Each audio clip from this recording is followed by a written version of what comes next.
Morning বন্ধুরা, আজকে রোববার আর সকাল সকাল আমি আর বিদ্যুৎ এখন বাইরে চলে এসেছি। আজকে বাইরের ওয়েদারটা জাস্ট অসাধারণ, সেজন্য ভাবলাম যে আজকে বাড়ির সামনেটা আমরা একটু প্রেসার ওয়াশ করে নেব।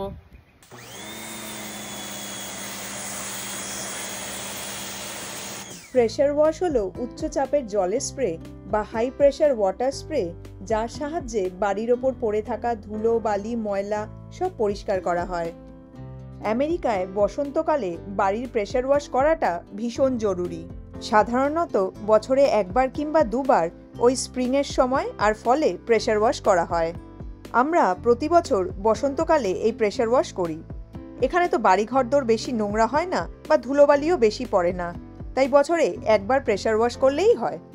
যেহেতু স্প্রিংয়ের সময় এখানে গাছ থেকে প্রচণ্ড পরিমাণে পোলেন পড়ে আর তার থেকে অনেকেরই পোলেন অ্যালার্জি হয়, যেমন আমিই তো ভীষণ বাজেভাবে এই পোলেন অ্যালার্জিতে একদম কাবু হয়ে যাই।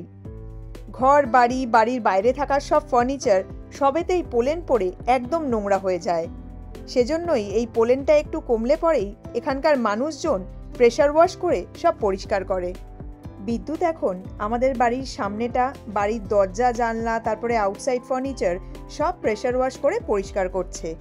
আর হাই ওয়াটার প্রেশারের কারণে বাড়ির বাইরে, দেওয়ালে, দরজা জানলা আর সব ফার্নিচারে লেগে থাকা পোলেন আর বাকি সব ধুলোবালি ময়লা সব ধুয়ে পরিষ্কার হয়ে যাচ্ছে। আমাদের প্রেসার ওয়াশ একদম ডান।